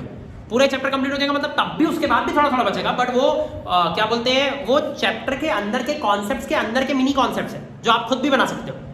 आपके लिए जो कोर कॉन्सेप्ट बताना है, जो कोई और ही बता सकता है, इंट्रोड्यूस करने के लिए ज्यादा अच्छा लगता है कोई और बताए तो वो एक आधी चीज अभी आपकी बाकी है। और वो भी मैं आपको आधी चीज सुनाऊंगा तो आपको वो बिल्कुल सेक्टर से कनेक्टेड लगेगी, क्योंकि आपका बेस क्लियर हो गया है। और जिसने पुराना पार्ट अच्छे से नहीं सुनाऊंगा वीडियो का, उसको नहीं समझेगा, उसको बिल्कुल भी नहीं समझेगा। क्यों नहीं समझेगा? क्योंकि उसने पुराना पार्ट ही नहीं समझा सेक्टर का, तो उसको ये वाला पार्ट कैसे समझेगा। अब ये आधा पार्ट है क्या? ये आधा पार्ट बिल्कुल ऐसा है कि ये आपका सर्कल है, कितने मस्त सर्कल बनाता हूं मैं। तो यार थोड़ा इससे पहले लोग टमाटर बड़े मजेदार बोले, मैं थोड़ा हाँ, तो वो अभी टेक्नोलॉजी धीरे धीरे यूज करना आ जाएगा मुझे। तो ये है हमारा सर्कल, हमारा परफेक्ट सर्कल। तो ये जो हमारा सर्कल है, इसमें हमारे को बनाना है, मतलब निकालना है एक लेंथ का आर्क का। इसका मतलब हमारे को कैलकुलेट करना है यहां से लेकर यहां तक कितना आर्क है, मतलब यहां से लेकर यहां तक अगर मैं धागा रखूं तो कितने सेंटीमीटर का होगा। अब ये कैसे कैलकुलेट करोगे, ये बता रहा हूं कैसे कैलकुलेट करेंगे। इसको निकालने के लिए भी हमारे को चाहिए सेंट्रल एंगल। सेंट्रल एंगल हर एक चीज के लिए चाहिए। सर ये सेंट्रल एंगल ही क्यों मांग रहे हो? कॉमन सेंस, जितना सेंट्रल एंगल ज्यादा रहेगा उतनी उसकी आर्क ज्यादा रहेगी। देखो मैं थोड़ी सी भाषा रिपीट कर रहा हूं पिछले वाले कॉन्सेप्ट की। पहले मैं क्या बोलता था, जितना सेंट्रल एंगल ज्यादा रहेगा उतना ही ये एरिया ज्यादा रहेगा, क्योंकि हमारे को एरिया निकालना था। लेकिन इस बार हमारे को एरिया थोड़ी निकालना है, इस बार हमारे को उसमें क्या निकालना है, इस बार हमारे को निकालना है कि उसकी लेंथ कितनी है। सर अभी जो हम एरिया निकाल रहे थे, जो अभी आपने पिछले इसमें 19.25 सेंटीमीटर स्क्वायर निकाले थे, वो क्या था? वो एरिया था, वो सेंटीमीटर स्क्वायर था। अभी जो मेरे को निकालना है वो यहाँ से यहाँ तक का लेंथ निकालना है। ये सेंटीमीटर स्क्वायर नहीं है, ये सिर्फ सेंटीमीटर है। सेंटीमीटर क्यों है? क्योंकि ये 1 डायमेंशनल है, ये 1 डायमेंशनल में मेजरेबल है। जैसे कि मैंने आपको बताया था circumference of a circle 2πr, जो वीडियो की स्टार्टिंग में बताया था। आप चाहो तो वीडियो 2 बार देखो, अक्ल बढ़ेगी। वही चीज 2 बार देख के ज्यादा समझ में आती है। तो जो हमारा सर्कल है उसका जो सर्कमफेरेंस है 2πr, जो उसका सर्कमफेरेंस है 2πr, वो क्या है? वो सेंटीमीटर स्क्वायर नहीं है, वो सेंटीमीटर है। वो मीटर स्क्वायर नहीं है, वो मीटर है। लेकिन जो एरिया है, एरिया ऑफ अ सर्कल, वो सेंटीमीटर स्क्वायर है। जो एरिया ऑफ सर्कल है वो मीटर स्क्वायर है। जो एरिया ऑफ सर्कल है वो किसी भी यूनिट का स्क्वायर है, वो 2 डायमेंशनल चीज है, ठीक है। अब बात करते हैं कि ये जो हमारा सेक्टर है, ये जो हमारा सेक्टर है, इसमें लेंथ ऑफ आर्क क्या है? पहले इसको बोलते क्या है वो ध्यान से सुनो। क्या बोलते हैं इसको? Length of arc. और मेरे को लिखने में बड़ा त्रास आता है, इसलिए मैं लेंथ ऑफ आर्क को एल ऑफ आर्क कुछ भी लिख लेता हूं, एंगल जैसा दिख रहा है वो। तो भाई और बहनों, आपको ध्यान रखना है कि उसको बोलते क्या है। उसको बोलते हैं लेंथ ऑफ आर्क। इसका मतलब जो पूरी की पूरी जो आर्क है, कंप्लीट आर्क, पूरा का पूरा जो सर्कमफेरेंस है, उसमें से छोटी सी लेंथ, उसको बोलते हैं लेंथ ऑफ आर्क।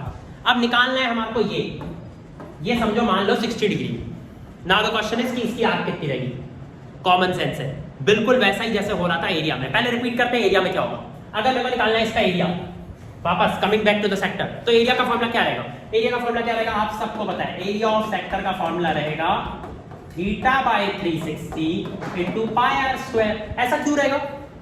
πr² पूरा का पूरा एरिया है। क्या बोला मैंने? πr² पूरे के पूरे सर्कल का एरिया है, ये है कि नहीं? मतलब कि जो πr² है वो रिप्रेजेंट करता है the area of complete circle.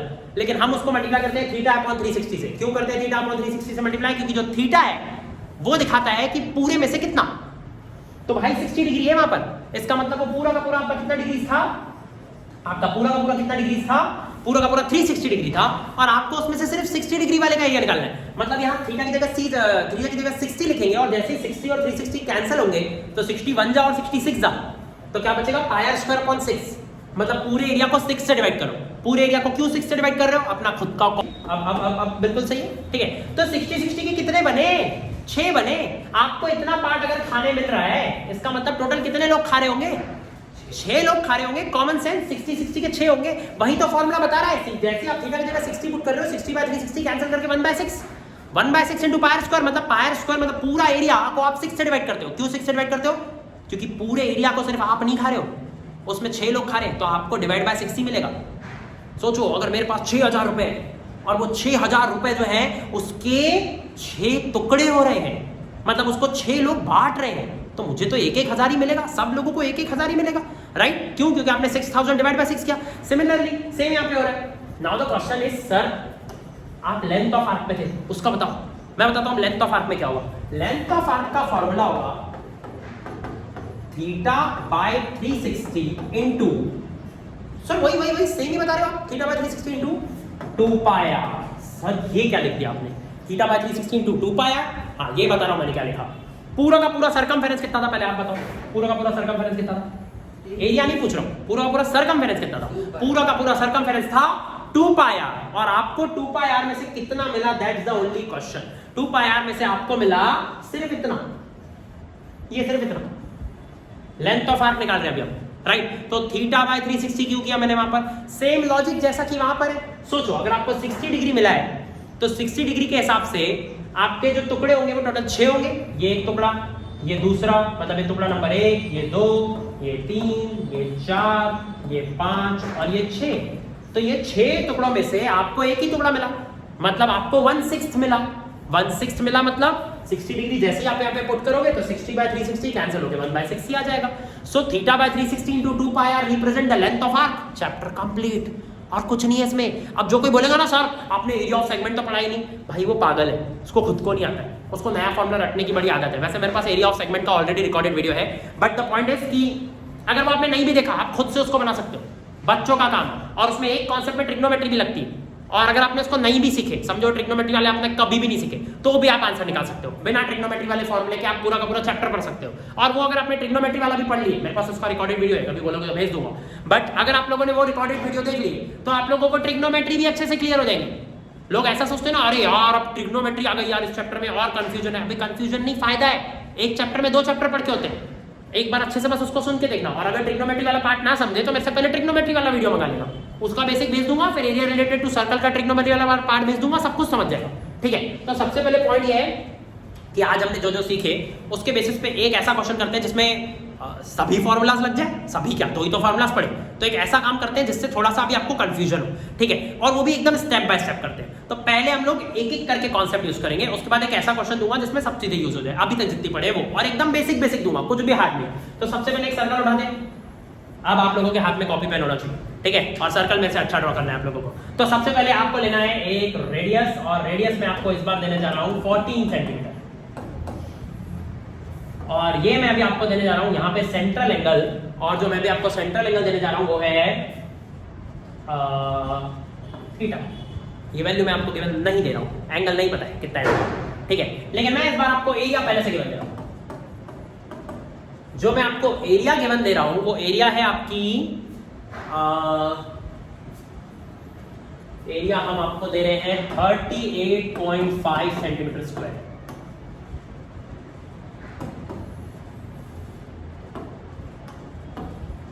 Metre square लिख रहा हूं, वहां पे थोड़ा सा लिखने में कम जगह जा रही है। 38.5 metre square is the area, और रेडियस को भी मैं 14 मीटर कर देता हूं, ठीक है।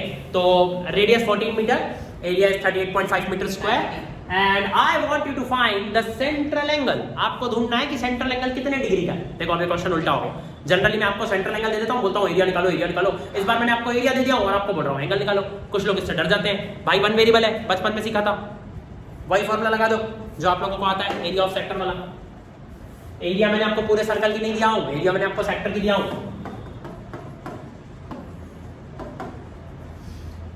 वीडियो पॉज करके भी ट्राई कर सकते हो, या फिर अब मैं उसको बस करने जा ही रहा हूं। तो area of sector, area of sector का फॉर्मूला क्या है? एरिया ऑफ सेक्टर का फॉर्मूला है θ/360 इंटू पाई आर स्क्वायर। इसका मतलब what is theta, theta theta, यही तो नहीं पता, लेकिन एरिया आपको ऑलरेडी पता है ना।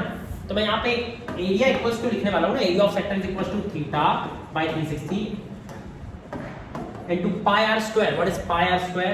पाई आर स्क्वायर मतलब 22/7 into r square. R square मैंने आपको रेडियस दे दिया हूँ 14 14, सर लेकिन इसमें थीटा भी नहीं मालूम, कैसे निकालेंगे? भाई हमको थीटा ही तो निकालना है, हमको एरिया ऑलरेडी मालूम है, तो ये एरिया की जगह मैं क्या लिख लेता हूँ, एरिया की जगह मैं लिख लेता हूँ 38.5।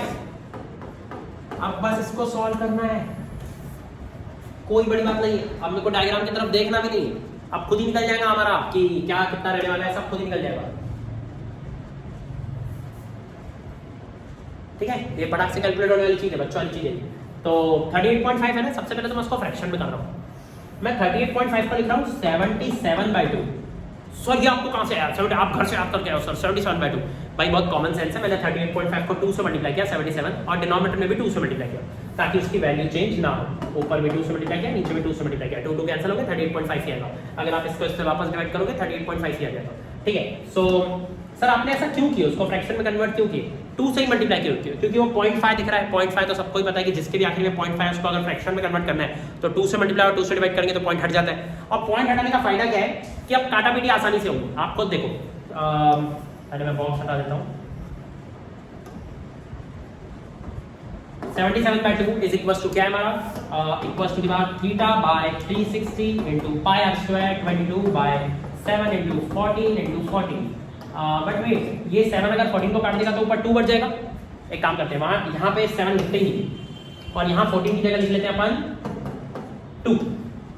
अब यहाँ तक क्लियर हो चुका है। अब एक काम करते हैं, पता है जो मैंने अभी जैसे बहुत सारे लोगों को दिमाग में आ रहा हूँ कि पहले सब मल्टीप्लाई करते हैं या फिर पहले इसको कैंसिल करते हैं, जो भी आ रहा है आपके दिमाग में, उससे भी बेटर चीज बताऊं, पहले सब चीजों को एक तरफ करो, फिर देखना क्या क्या कट रहा है। मल्टीप्लाई तो करना ही मत, मेहनत क्या को करेंगे हम, मेहनत हमसे होती ही नहीं। हम लोग पहले लगाएंगे जुगाड़, अगर जुगाड़ से काम नहीं होगा तो करेंगे मेहनत। ठीक है, तो अभी हम लोग क्या करेंगे, सबसे पहले हम लोग लेके जाएंगे 360 को इधर मल्टीप्लाई में, तो 77 इंटू 360 अपॉन में 2, और ये जो 22, 2 और 14 है ना, ये तीनों को मैं मल्टीप्लाई से डिवाइड में ला रहा हूँ। मतलब अपॉन में जो सिर्फ 2 है ना, अब ये तीनों इधर डिवाइड में आएंगे, तो 22 भी इधर आएगा, 2 भी नीचे आएगा और 14 भी नीचे आएगा। ये वैल्यू आ गई थीटा की। अब हम लोग मस्त से पहले काटा पीटी करेंगे। 77 किसके टेबल में आता है, 77 किसके टेबल में आता है, 11 के टेबल में आता है, तो ये 11 7 सा, और 11 के टेबल में तो 22 भी आता है, तो मैं ये 22 को कर देता हूँ 2। यहां तक हो सकता है आपको क्लियर हो गया। ठीक है, अब बात करते हैं ये जो 14 है, ये 7 के टेबल में 14 कितने बार में आएगा, 7 2 जा, कोई बेटा बोल रहा हूँ 7 7 जा 14, 7 2 जा 14। ठीक है, तो वहां पे 2 आ गया, नीचे 4 4 2 आ गए, 4 और 2 से सेपरेटली काटूंगा चलेगा, लेकिन मुझे अब बेटर ये लग रहा है कि कर लेते हैं यार, 4 4 बना लेते हैं, क्या टेंशन है आपको, ये 4 4 थोड़ी हार्ड लगेगा। तो सबसे पहले आप ही बताओ 4 की टेबल में 360 आता है, आपको पता है आता है 94 जा 360, आज ही वीडियो में 4 बार किया, 90 की टेबल में 364 बार में आता है, सबको पता है। तो 4 की टेबल में 360 पक्का 90 बार में आएगा। अब क्या बचा, 90/4, क्या बचा आपका आंसर, 90/4। What is 90/4? 90/4 का मतलब आपका हो जाएगा 22.5। और 22.5 एकदम से कैसे निकाले, मैं बताता हूँ कैसे निकाले। सबसे पहले 90 का अपॉन 2 हमने अभी ऑलरेडी किया था, 90 का आधा 45, फिर 45 का आधा 22.5, इसका मतलब इसका डिवाइड करके आएगा 22.5। सर आप एकदम से कैसे बोल रहे हो 22.5, लाइक 90 का आधा 45 हर कोई बोलता है, 45 का 22.5 कैसे बोल रहे हो? कैलकुलेशन पे थोड़ा सा काम करो। किसी को ऐसा लग रहा होगा ये सब क्यों बता रहे हो, तो बेसिक है बहुत, लेकिन बहुत सारे लोगों को नहीं पता है। भाई 45 का आधा करना है ना, खुद दिमाग लगाओ, 44 और 1 दोनों का आधा सेपरेट करो, आपका आंसर खुद ही आ जाता है। सबसे पहले 45 का आधा अगर आपको करना है तो 44 का आधा करो। 44 का आधा कितना होता है, 22, और 1 का आधा कितना होता है, 1 का आधा तो आधा ही होता है, मतलब 44 का आधा 22 और 1 का आधा 0.5, तो 22 और 0.5 22.5। आई एम नॉट श्योर आप में से कितने लोगों को सारी बातें समझ रही है, बट अगर आपको इसमें से कुछ बातें भी समझ रही है, आप वीडियो को रिपीट कभी और देखना, अपने मूड वाइज आपको पूरा समझ में आ जाएगा। Now coming to our next question, ये एक क्वेश्चन था, ये भी आपको सॉल्व करना है। पहले हर क्वेश्चन आपको खुद से ट्राई करना है, उसके बाद ही आप मेरा एक्सप्लेनेशन देखेंगे कि आपका मैच खा रहा है कि नहीं खा रहा है। सबसे पहले अभी हम लोग निकालते हैं, इसमें भी आपको एक नया क्वेश्चन दे रहा हूँ। ये हमारा सर्कल है और इस सर्कल में देखो थोड़ा थोड़ा धीरे धीरे पैटर्न बन रहा है, पहले आलू था, अभी टमाटर, मतलब थोड़ा थोड़ा अच्छा हो रहा है। हाँ, तो ये है हमारा उसका सेंटर, और हमारे को निकालना है, इसमें हमारे को दिया हुआ है सेंटर एंगल। इस बार दे रहा हूं मैं आपको कितना डिग्रीज का दूंगा सेंटर एंगल, 60 डिग्री का सेंटर एंगल देता हूं, और आपको मैं बोल रहा हूं कि इसकी रेडियस है 3.5 सेंटीमीटर। क्या दिया मैंने आपको, इसकी रेडियस कितनी है, 3.5 सेंटीमीटर, और आपको अपने हाथ से वीडियो देखते देखते कैलकुलेट करना है कि एरिया ऑफ सेक्टर कितना होगा। ये भी देखो, आपको 2 चीजें कैलकुलेट करनी है इस बार, एरिया ऑफ सेक्टर भी कैलकुलेट करना है, और सेकंड चीज आपको कैलकुलेट करना है लेंथ ऑफ आर्क। और ये क्या होता है, ये मैंने बाद में पढ़ाया था, theta by 360 into 2 pi R होता है इसका फॉर्मूला। लेंथ ऑफ आर्क भी निकालना है, लेंथ ऑफ आर्क मतलब इसकी लेंथ और एरिया ऑफ सेक्टर मतलब इसकी एरिया। तो निकालो भाई आराम से, वीडियो को पॉज करके निकालो, फिर मैं भी निकालूंगा आपके साथ। और जिसका आंसर मेरे से मैच नहीं खाएगा उसको अपनी मिस्टेक खुद ही मिल जाएगी, लेकिन जिसने ट्राई नहीं किया होगा उसका क्या करेंगे हम, उसका हम कुछ नहीं कर सकते। इसलिए पहले ट्राई करो, अपने हाथ से एक बार निकालने की कोशिश करो।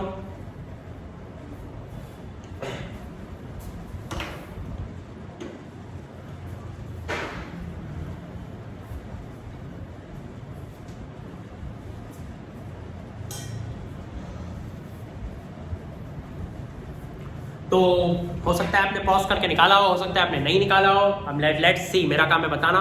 तो सबसे पहले हम लोग निकालेंगे इसका area of sector. What is area of sector? Area of sector का फॉर्मूला होता है theta by 360 into pi are square, मतलब 60 by 360 into pi are square. Pi are square मतलब 22/7 into R square. Wait, R कितना है? 3.5। आप में से बहुत सारे लोगों ने 3.5 का स्क्वायर कर दिया होगा 12.25, और फिर बैठ के उसको काट रहे होंगे। ये है मेहनत, हमें नहीं करनी है, हमें मेहनत, हमें निकालना है जुगाड़ पानी। सर ये आपने क्या किया, कुछ समझा नहीं। पता है मैंने क्या किया? ये 3.5 ही है, ये भी 3.5 ही है। चाहो तो डिवाइड कर लो 2 से 7 को। ये भी 3.5 है, ये भी 3.5 है। सबको पता है फॉर्मूले में theta by 360 into pi are square है। मैंने पाई लिखा, उसके बाद आर स्क्वायर ही तो लिखा हूं। हमारी रेडियस क्या है? 3.5। 3.5 का लिखते हो, रेडियस मतलब 7/2 तो होता है। सर आपने एकदम से कैसे बता दिया कि 3.5 को फ्रैक्शन में? अरे भाई पहली बात तो कॉमन सेंस है, आपको पहले से आता होगा। जिनको नहीं आता होगा मैं आपको बताता हूँ, आपको खुद से दिमाग से समझता होगा। 7 का आधा 3.5 या फिर 6 का आधा 3, 6 का आधा 3 समझता होगा, तो 7 का आधा 3.5 मतलब 3.5। पता नहीं कितने लोग मेरी भाषा को रिलेट कर पा रहे होंगे जो मैं बोल रहा हूँ, बट ये बहुत ही कॉमन है। यहाँ पर आप बैठ के उसको ट्रेडिशनल वेज से कन्वर्ट करो फ्रैक्शन में। But fraction is always better than decimal, क्योंकि फ्रैक्शन जब कैंसिल होता है ना तो चीजें आसान होती है। तो ये 7/2 और 7/2 जो मैंने 2 बार लिखा हूँ, इसमें अब सबसे अच्छी बात क्या है कि एक 7 से एक 7 कैंसिल हो गए। 2 ने जैसे ही 22 का झापड़ मारा वहां पे 11 आ गया, और यहाँ पर ये जो मेरा ये 2 बाकी रह गया है, इसको अभी मैं कैंसिल नहीं कर पा रहा हूँ, बट बाद में जाने को करना भी नहीं है। पहले मैं 60 और 360 को कैंसिल कर देता हूँ 1/6।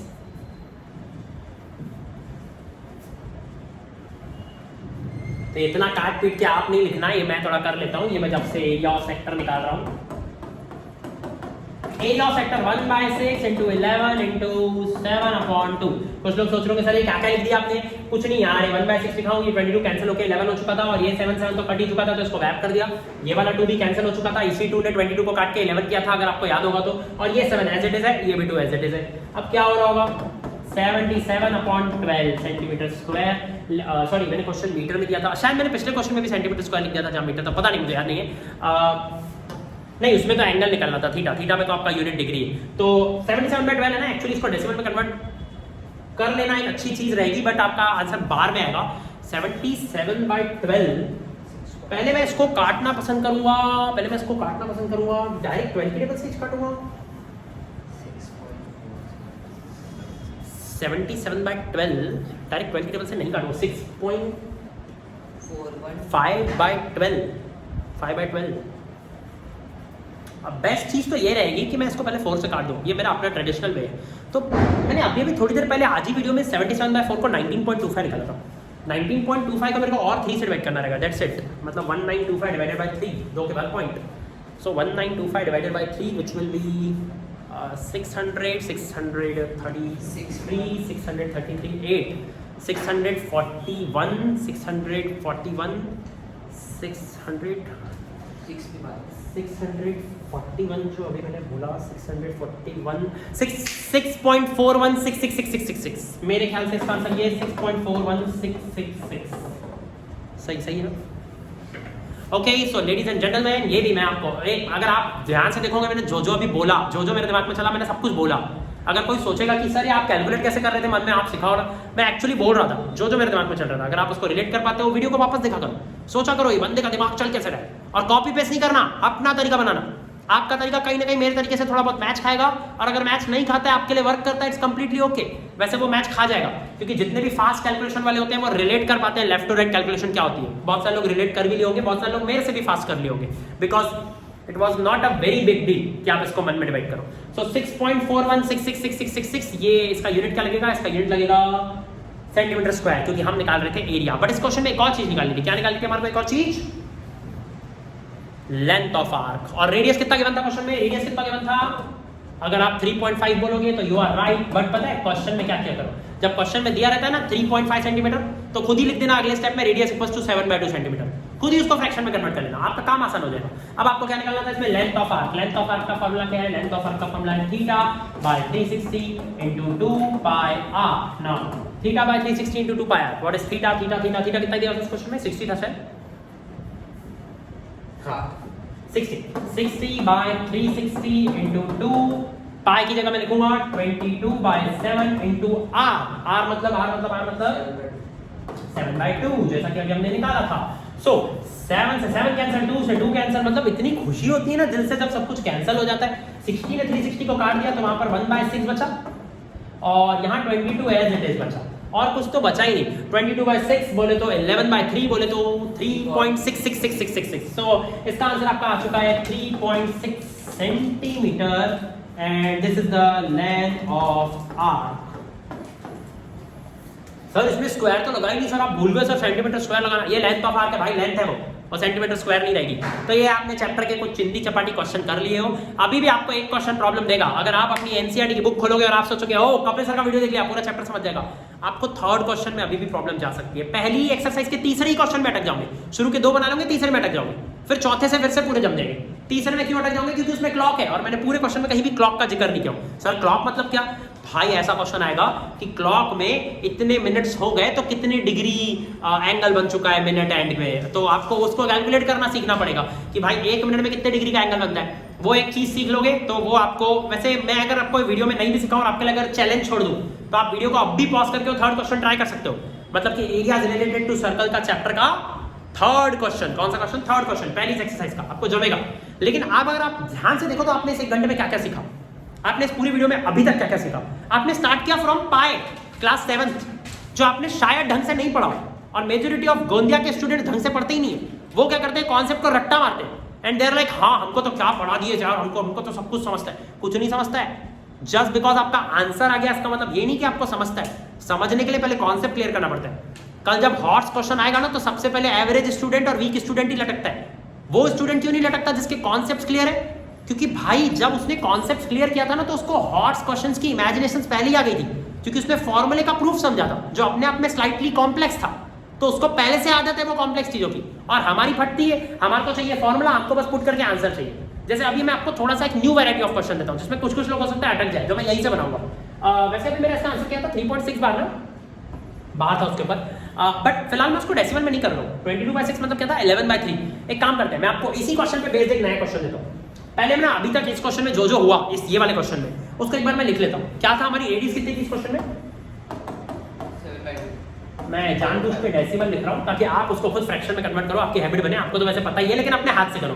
Radius is equal to 3.5 centimetre, और मैंने आपको सेंट्रल एंगल कितना दिया था? Central angle 60 degree.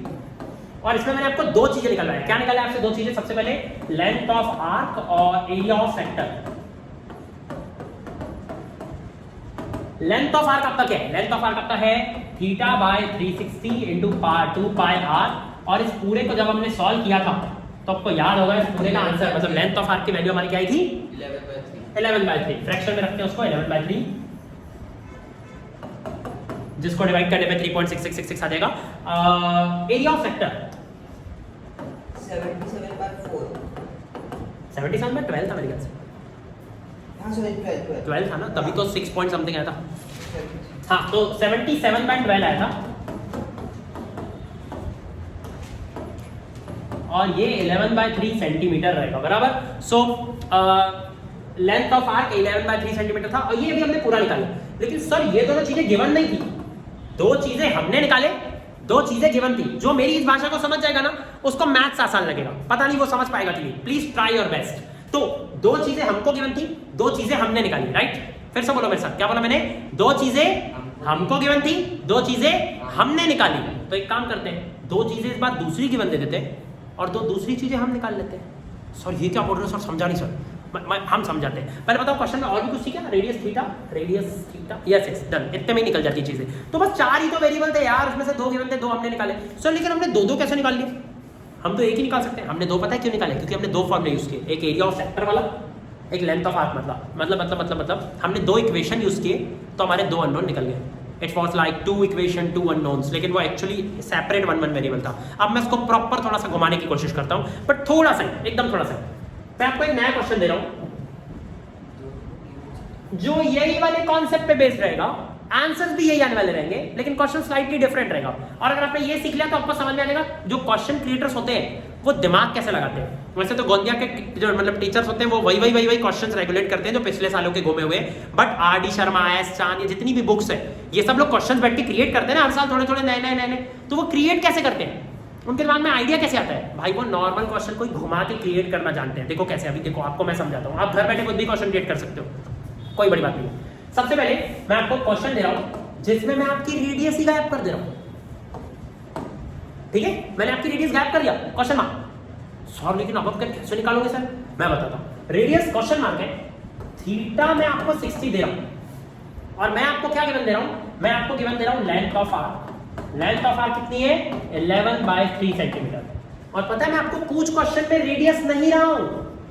वैसे तो मैंने आपको रेडियस नहीं दिया हूं, लेकिन ये मैंने आपको क्वेश्चन में पूछा भी नहीं हूं। ये मैंने आपको क्वेश्चन में पूछा भी नहीं हूं। मैंने आपको क्वेश्चन में क्या पूछा हूं? मैंने आपको क्वेश्चन में पूछा हूं एरिया ऑफ सेक्टर। अब देखना क्वेश्चन को मैं प्रेजेंट कैसे करूंगा। वैसे तो आपको पता है कि ये वही है, 11/3 है, वही है, थीटा 60 भी वही है, तो पूरा सॉल्व करके अल्टीमेटली रेडियस भी वही आने वाली है, 3.5 ही आने वाली है, और एरिया ऑफ सेक्टर भी वही आने वाला है, 77/12, यानी कि 4 पॉइंट समथिंग जो भी हमने निकाला था। 6 पॉइंट समथिंग जो भी हमने निकाला था। तो अब देखो क्वेश्चन में बनाया कैसे हो और उसको प्रेजेंट कैसे करूंगा। क्वेश्चन में मैं आपके समझो से बुक में लिखा हुआ है, अभी तो क्या मैं बोल रहा हूँ, आप सोचो ऐसे बुक में लिखा हुआ है, आप लिखा हुआ पढ़ रहे हो। आप पढ़ रहे हो इन अ सेक्टर, आप in a circle there is a central angle of a sector which is of 60 degree and the length of the arc is 11/3 centimeter. Find the area of sector. Radius का question में नाम तक नहीं है, ना निकालने बोला है, समझ रहा है, ना निकालने बोला है, ना नाम है। क्वेश्चन में क्या बोला है मैं आपको फिर से रिपीट कर रहा हूं, आप चाहो तो लिखो, लिखे हुए को पढ़ो, आप उसकी भाषा को समझने की कोशिश करो। क्वेश्चन में लिखा है the central angle of a sector is 60 degree and the length of the arc of that sector is 11/3 centimetre. Now find the area of the sector. बच्चा फंस गया, क्योंकि वो बोलेगा कि एरिया ऑफ द सेक्टर पूछा है तो एरिया ऑफ द सेक्टर का फॉर्मूला लगाना है। साले जब तू एरिया ऑफ सेक्टर का फॉर्मूला लगाएगा ना तो तेरे पास रेडियस ही नहीं रहेगी, तो तू बिना रेडियस के कैसे लगाएगा? अगर तू एरिया ऑफ सेक्टर का फॉर्मूला लगाएगा तो तेरी एरिया का फॉर्मूला क्या है? एरिया ऑफ सेक्टर का फॉर्मूला क्या है? θ/360 × πr²। ये है तेरा एरिया ऑफ सेक्टर। तो साले तेरे पास आर ही नहीं है, कैसे निकालेगा?